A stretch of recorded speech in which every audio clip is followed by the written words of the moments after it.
Hey everyone, welcome back to Beyond the Fear. I'm your host Zishan, and tonight we're plunging into a haunting tale that might keep you up long after the lights go out. Join me as we follow the harrowing journey of Leah, a brave and introspective young woman, as she gathers her friends for a daring exploration of the infamous Room 237. This room is said to be the epicenter of the dark, chilling history of Mercy Hospital, an abandoned institution known for its sinister past and the supernatural occurrences that have haunted it for decades.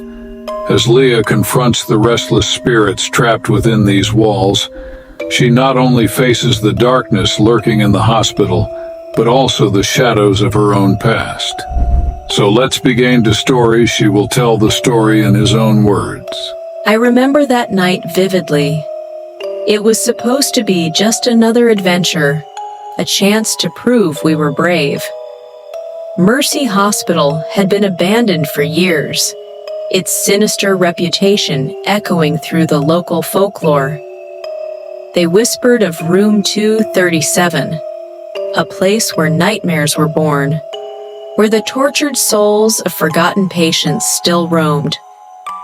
I thought I was prepared for what we might find, but nothing could have prepared me for the reality we faced.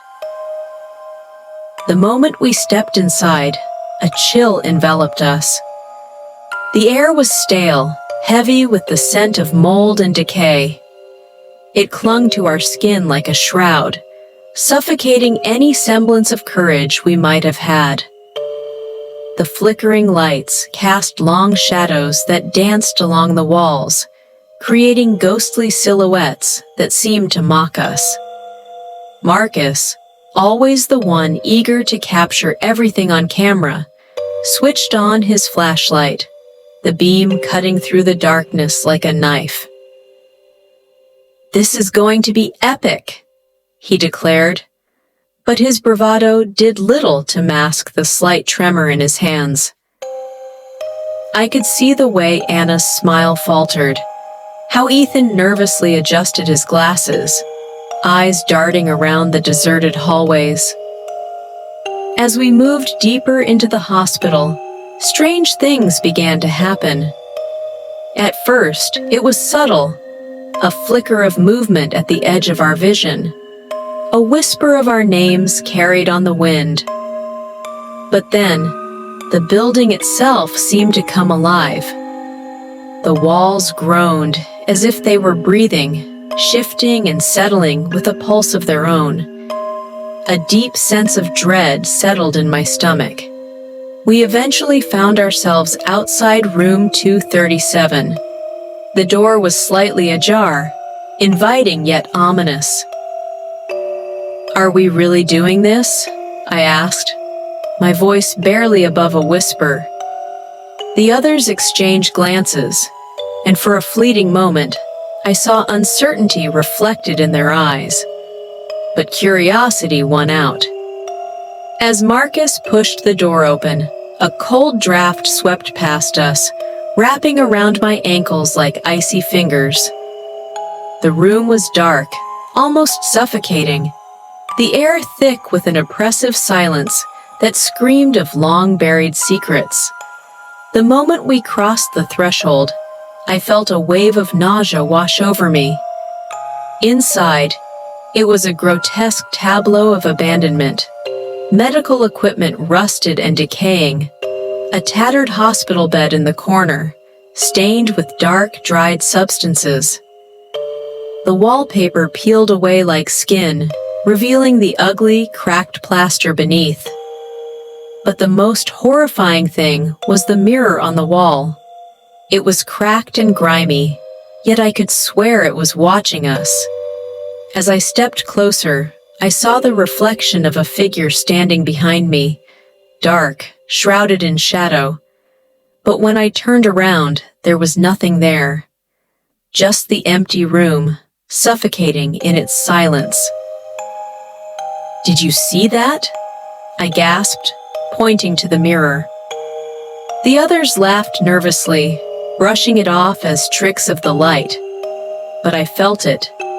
the heavy gaze of something unseen, pressing against my skin, probing my mind. It was as if the room was alive, feeding off our fears, using them to manifest its horrors.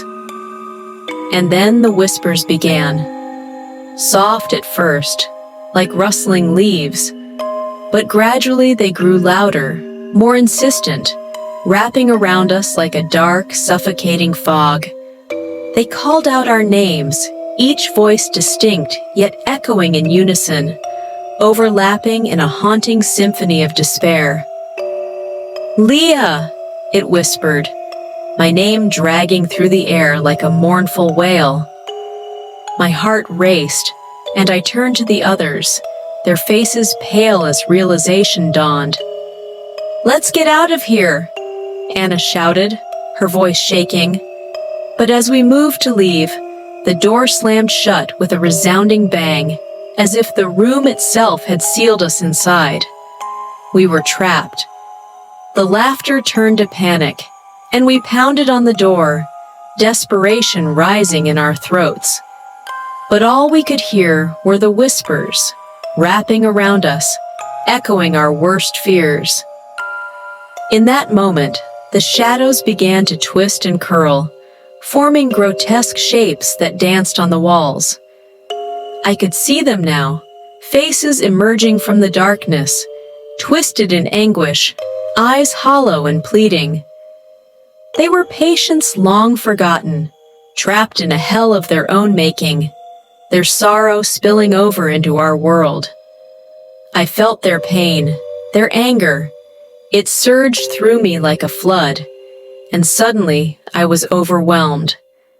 The mirror began to shimmer, showing scenes from the hospital's dark past, patients screaming for help, nurses turning a blind eye, the sick and dying left to rot in their own filth. I saw a woman, eyes wide with terror, as she clawed at the walls, pleading for release. The visions spiraled into chaos, merging with our reality. "You have to help us!" the voice echoed in my mind, resonating with a bone-chilling urgency. I turned to my friends, but their faces twisted in horror as they began to see what I saw. Marcus backed away, eyes darting around in terror, while Ethan collapsed to the floor, sobbing uncontrollably. Anna screamed as the room warped around us, the walls closing in, pulsating with a malevolent energy. In the midst of the chaos, a figure materialized before us. The entity that had been lurking in the shadows, a twisted amalgamation of all the lost souls trapped within room 237. Its eyes glowed with a sinister light, and it reached out, fingers elongated, gnarled like ancient roots. "Free us!" it rasped, voice echoing like gravel against metal. "But it will cost you!" I felt a pull towards it, a dark temptation whispering that I could finally understand their pain. But at what cost? My sanity? My soul? In that moment, I realized that to free the spirits meant to confront the demons within myself. "Leave her alone!" Marcus shouted, stepping in front of me, a mix of bravery and desperation in his voice. But the entity simply laughed, a sound like shattering glass, and the shadows tightened around us, a suffocating embrace. Then it happened. The room erupted into chaos. The walls trembled, the lights flickered violently, and I saw each of my friends being pulled into their own personal horrors. Anna was faced with the specter of her deepest insecurities. Marcus confronted the brother he lost, while Ethan's darkest fears manifested into a ghastly apparition, embodying his guilt for studying the very suffering that plagued this place. I could barely breathe, and the weight of despair threatened to consume me. Just when I thought I would drown in it, I remembered the stories. The spirits needed acknowledgement, not fear. "I see you!" I shouted, my voice breaking through the chaos. "I feel your pain!" The room fell silent for a brief moment, and in that stillness, I felt the weight lift. The shadows flickered, hesitated, as if considering my words. "Tell your story. We will listen." With those words, the energy shifted. The entity hesitated, its features softening momentarily, revealing the sorrowful faces of the patients trapped within. I realized they didn't want revenge. They wanted to be heard. But just as hope began to flicker, the entity roared in rage. "You think you can save them?" It screamed, lashing out in fury. The walls shook, and the darkness surged, trying to swallow us whole. But I stood my ground, heart racing. I knew I had to believe in our strength. In a final surge of courage, I grabbed Marcus's hand, pulling him close. "We can do this together," I shouted. "We're not afraid of you."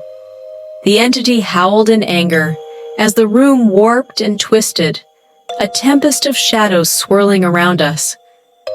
But as we stood united, a light began to emanate from within us. Our hope, our defiance against the darkness. With one last push, the room exploded in blinding light. The shadows shrieked, the walls shattering as the trapped spirits burst forth, swirling around us like a tempest of sorrow and anger. And then, silence. When the light faded, we found ourselves outside the hospital, the door to room 237 swinging open behind us, the whispers now a distant memory. But I knew the darkness still lingered, waiting for its next victim. We had escaped, but the horrors we witnessed remained etched in our minds. I still hear them sometimes, the whispers of the souls that were trapped, the echoes of their pain. And every so often, I find myself looking into the mirror, half expecting to see their faces staring back at me. Would you have opened that door? I ask you. Would you have faced the darkness, or would you have run, leaving the voices behind? Because sometimes the worst monsters aren't the ones we see. They're the ones that lurk inside our minds, waiting for the right moment to emerge. And room 237? It taught me that some doors should remain closed, but curiosity often has a way of pulling you in. This was Leah's story. Hope you enjoyed. Thank you for joining. If you enjoyed this tale, don't forget to like, subscribe, and share your thoughts in the comments below. What would you have done in Leah's shoes? Would you dare to step into room 237?